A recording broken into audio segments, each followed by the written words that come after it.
Selamat sore dan salam sejahtera untuk kita semua. Hari ini materi kita adalah terkait konsep biolistrik dalam kesehatan.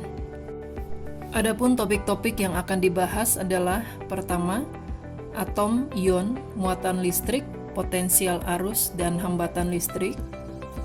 Kedua, potensial listrik pada berbagai keadaan sel. Ketiga, penghantaran impuls di dalam tubuh dan transmisi sinaps. Dan keempat, penggunaan listrik untuk tubuh. Biolistrik merupakan bidang yang khusus mempelajari tentang aliran impuls listrik pada tubuh manusia dan merupakan energi yang dimiliki yang bersumber dari adenosa trifosfat, di mana ATP ini dihasilkan oleh salah satu energi yang bernama mitokondria melalui proses respirasi sel.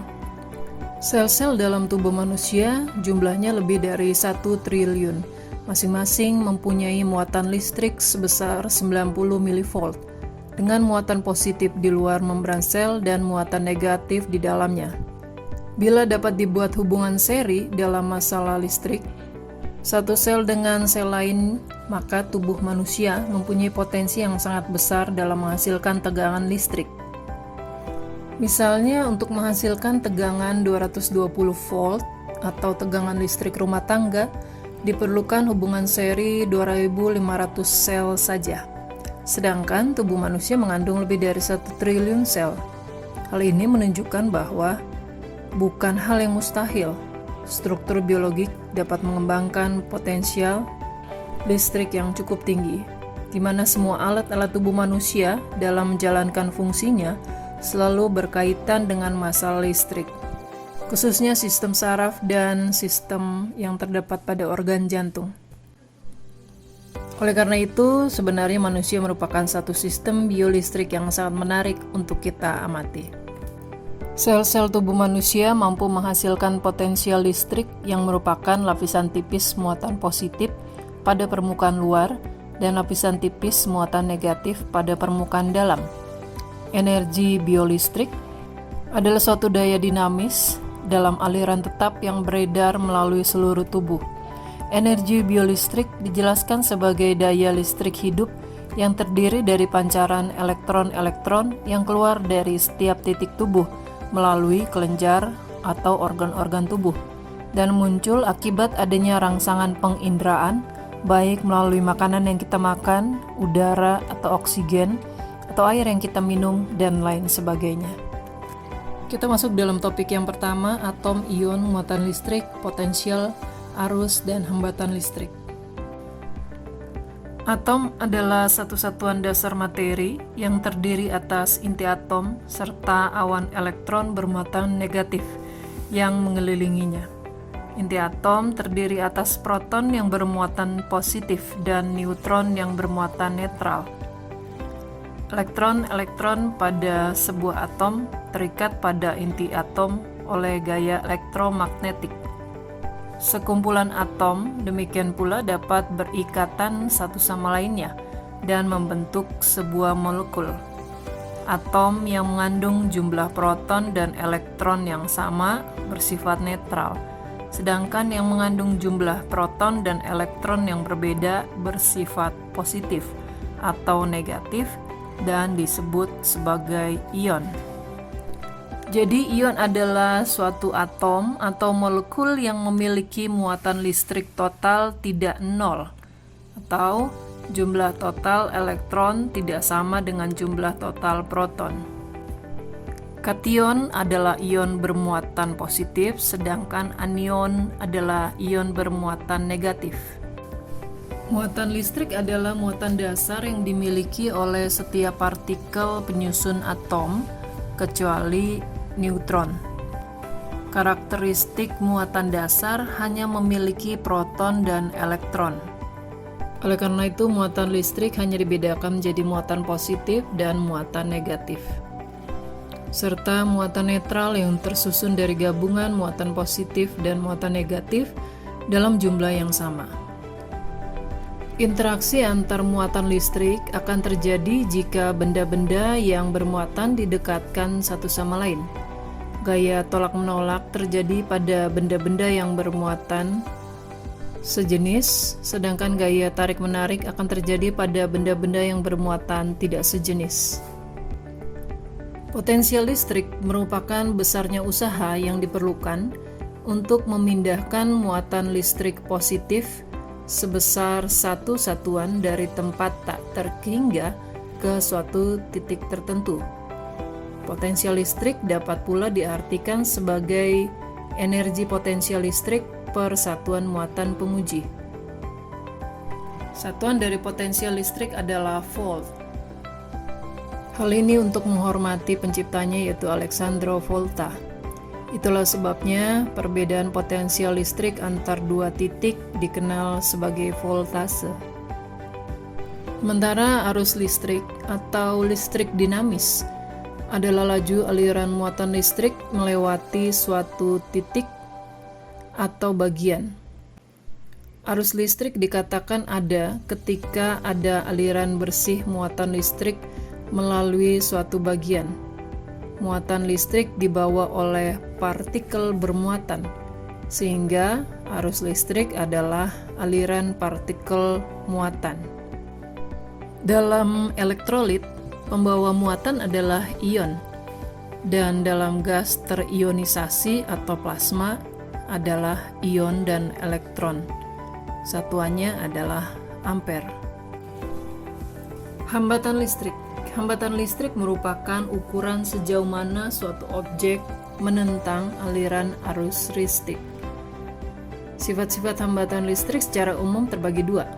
Hambatan listrik akan semakin besar jika bahan listrik yang digunakan semakin panjang. Kedua, hambatan listrik akan semakin kecil jika ukuran penampang bahan listrik semakin kecil. Satuan dari hambatan listrik adalah ohm. Potensial listrik dalam sel tubuh. Terminologi transduksi signal atau signal transduction yang sering pula disebut sebagai signal cell atau cell signaling merupakan suatu proses komunikasi yang meliputi konsep tentang tanggapan sel terhadap rangsangan dari sekelilingnya yang disusul dengan timbulnya reaksi di dalam sel. Transduksi signal adalah proses di mana signal kimia atau fisika ditransmisikan melalui sel sebagai serangkaian peristiwa molekuler, paling sering fosforilase protein yang dikatalisasi oleh protein kinase yang pada akhirnya menghasilkan respon seluler. Protein yang bertanggung jawab untuk mendeteksi rangsangan umum disebut reseptor, meskipun dalam beberapa kasus disebut juga dengan istilah disensor. Selanjutnya kita akan bahas tentang potensial listrik. Potensial aksi sesungguhnya terjadi di seluruh membran sel. Hal ini didasarkan oleh adanya perbedaan konsentrasi ion natrium dan kalium antar intraseluler dan ekstraseluler. Perbedaan gradien konsentrasi ion tersebut dipertahankan oleh adanya suatu enzim pada membran sel yang disebut dengan enzim NAK atipase atau dalam istilah lainnya disebut pompa natrium kalium. Pompa natrium kalium ini bekerja dengan cara mentransfer 3 ion natrium keluar dari sel serta 2 ion kalium ke dalam sel. Hal ini terjadi pada transport aktif dan transport pasif. Gradien konsentrasi ini menyebabkan adanya potensial positif di luar membran sel dan potensial negatif di dalam sel. Perbedaan potensial membran ini disebut dengan resting membran potensial atau potensial membran istirahat. Ketika suatu saluran ion tertentu terbuka, maka akan terjadi perpindahan ion menuruni gradien konsentrasinya. Potensial aksi merupakan suatu perubahan yang cepat pada membran sel saraf akibat terbukanya saluran ion natrium dan terjadinya influx natrium menuruni gradien konsentrasinya. Akibatnya meningkatnya jumlah natrium di dalam sel, sedangkan jumlah kalium tetap. Maka terjadi perubahan potensial listrik membran di mana potensial listrik intraseluler menjadi lebih positif dibanding ekstraseluler. Setelah terjadi depolarisasi, maka resting membran potensial atau potensial membran istirahat akan dikembalikan lagi melalui suatu proses yang disebut dengan repolarisasi. Pada proses ini, saluran natrium yang tadi terbuka akan menutup dan diikuti dengan terbukanya saluran kalium. Kalium akan berpindah keluar sel, menuruni gradien konsentrasinya dan mengembalikan potensial membran dalam sel menjadi negatif. Depolarisasi adalah perubahan dalam potensial membran istirahat ke nilai yang lebih positif. Repolarisasi adalah peristiwa di mana potensial membran diubah kembali menjadi potensial membran istirahat, mengikuti depolarisasi membran sel. Setelah depolarisasi, saluran natrium yang menyebabkan muatan kurang negatif di dalam ditutup sementara, dan saluran kalium dibuka karena adanya lebih banyak ion positif di dalam sel. Ini menghasilkan gerakan ion kalium keluar dari sel, membuat sel lebih negatif.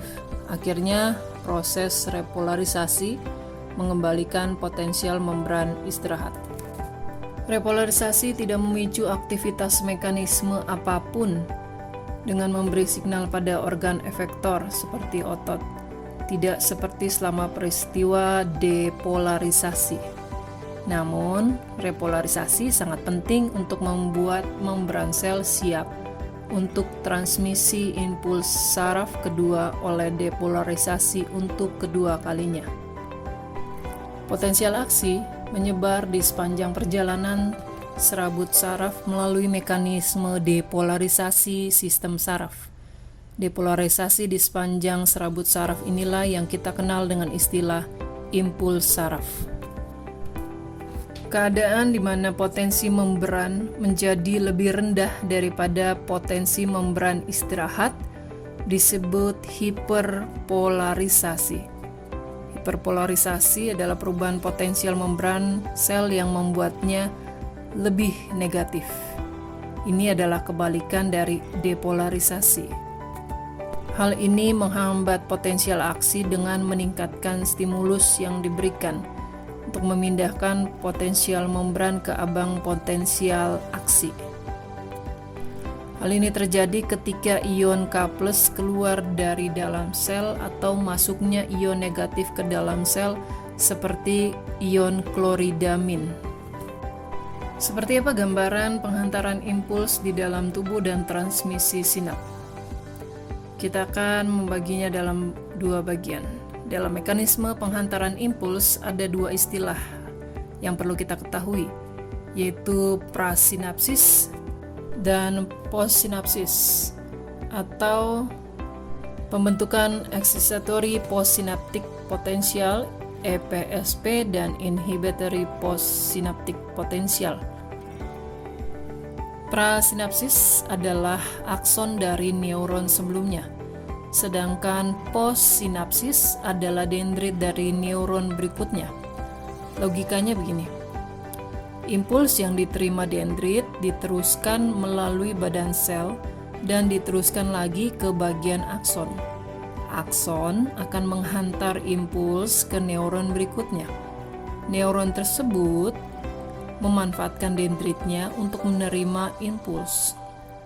Kemudian meneruskan impuls ke badan sel, lalu ke akson, hingga akson pun siap untuk mengirim impuls ke neuron berikutnya. Titik temu antara terminal akson salah satu neuron dengan neuron lain dinamakan sinapsis. Setiap terminal akson membengkak membentuk tonjolan sinapsis. Di dalam sitoplasma tonjolan sinapsis terdapat struktur kumpulan membran kecil berisi neurotransmitter yang disebut vesikula sinapsis. Dari penghantaran impuls melalui dua cara tersebut di atas akan nampak gerakan pada anggota tubuh yang dimanifestasikan sebagai alur impuls gerak, atau secara singkatnya ada impuls kemudian dilanjutkan oleh dendrit Hasil impulsnya tersebut masuk ke badan sel, lalu disebarkan kembali ke akson sehingga bisa menghasilkan respon dalam bentuk gerakan spontan. Aplikasinya seperti ini. Untuk menjalankan fungsi sebagai manusia yang baik, salah satu sistem yang amat berperan dalam tubuh kita adalah sistem saraf. Melalui sistem tersebut diatur berbagai gerakan refleks. Ketika kita terkena benda tajam atau benda panas, bagaimana sih cara kita berespon terhadap panas atau benda tajam tersebut? Nah, dalam prosesnya tubuh kita tidak terlepas dari yang namanya stimulus atau impuls, yakni suatu dorongan yang memulai persyarafan tubuh. Ketika muncul suatu impuls tertentu seperti rasa panas atau terjadi perbedaan potensial aksi pada unit terkecil sistem persyarafan kita, yaitu dinamakan akson dan dendrit. Kemudian memicu lepasnya zat kimia yang disebut neurotransmitter. Ada berbagai macam neurotransmitter di dalam tubuh, misalnya dopamin, GABA, glutamat, serotonin, histamin, dan epinefrin yang memiliki penerimaannya masing-masing. Impuls yang memicu perbedaan potensial aksi dan mengakibatkan keluarnya neurotransmitter tertentu itu nanti akan mengaktifkan bagian khusus pada organ terkait yang menyebabkan keluarnya serangkaian reaksi. Misalnya, kita menarik tangan kita dari sumber panas saat tangan kita tersentuh dengan benda yang panas, atau kaki kita secara spontan akan kita tarik ketika menyentuh benda tajam. Semua proses itu terjadi selama sepersekian detik dan sebagian malahan tidak kita sadari. Berikut ini adalah penggunaan listrik untuk tubuh manusia. Pada dasarnya semua fungsi dan aktivitas tubuh melibatkan listrikan atau listrik dalam berbagai cara. Di antaranya yaitu kekuatan otot yang disebabkan oleh daya tarik dan tolak dari muatan listrik. Aktivitas otak pada dasarnya juga bersifat elektrik. Pada sistem saraf otak, semua signal dari otak dan yang menuju otak melibatkan aliran arus listrik. Listrik yang dihasilkan di dalam tubuh berfungsi untuk mengontrol dan mengoperasikan saraf, otot, dan organ. Kita akan mengetahui bahwa dalam tubuh kita memerlukan tegangan listrik untuk menggerakkan organnya. Tegangan listrik terjadi jika ada beda potensial. Perbedaan jumlah elektron dari satu sisi ke sisi yang lain mengakibatkan pergerakan elektron untuk mencapai kestabilan. Proses pergerakan elektron yang justru mengakibatkan terjadinya perbedaan jumlah mengakibatkan medan listrik selalu aktif. Dalam tubuh kita juga demikian, akan selalu muncul arus listrik. Untuk menjaga supaya tegangan dan arus listrik selalu dalam kondisi homeostasis, maka kita harus mengkonsumsi elektrolit secara seimbang. Adapun elektrolit yang sangat berperan dalam tubuh kita adalah natrium, kalium, kalsium, dan elektrolit natrium plus dan kalium plus sangat dibutuhkan oleh sel-sel saraf sehingga dapat menghantarkan signal transduksi. Dengan adanya signal transduksi tersebut, maka saraf sensorik atau penerima rangsangan dan saraf motorik bekerja selaras baik sinergis maupun antagonis. Dalam praktek di rumah sakit, proses pompa jantung melalui perpindahan elektron pada sel jantung dapat kita ukur atau identifikasi dengan menggunakan elektrokardiograf atau biasa disebut dengan EKG. Alat elektrokardiografi merekam besarnya voltase yang dihasilkan oleh pacemaker atau pacu jantung pada atrium kanan untuk dikirim ke seluruh otot jantung, sehingga otot jantung dapat bekerja secara simultan untuk memenuhi kebutuhan perfusi darah di seluruh tubuh. Ada beberapa tempat untuk pemasangan sadapan EKG. Lokasi tersebut adalah di dada, ekstremitas atas kanan dan kiri, serta ekstremitas bawah. Sistem konduksi pada area jantung bagian anterior, medial, dan lateral. Kelainan yang digambarkan oleh rekaman EKG menunjukkan kelainan sistem konduksi, yaitu sistem kelistrikan pada alat EKG. Jika dalam kelistrikan menunjukkan adanya hambatan atau pemanjangan, maka menunjukkan gambaran kontraksi untuk pompa jantung pasien tersebut tidak optimal.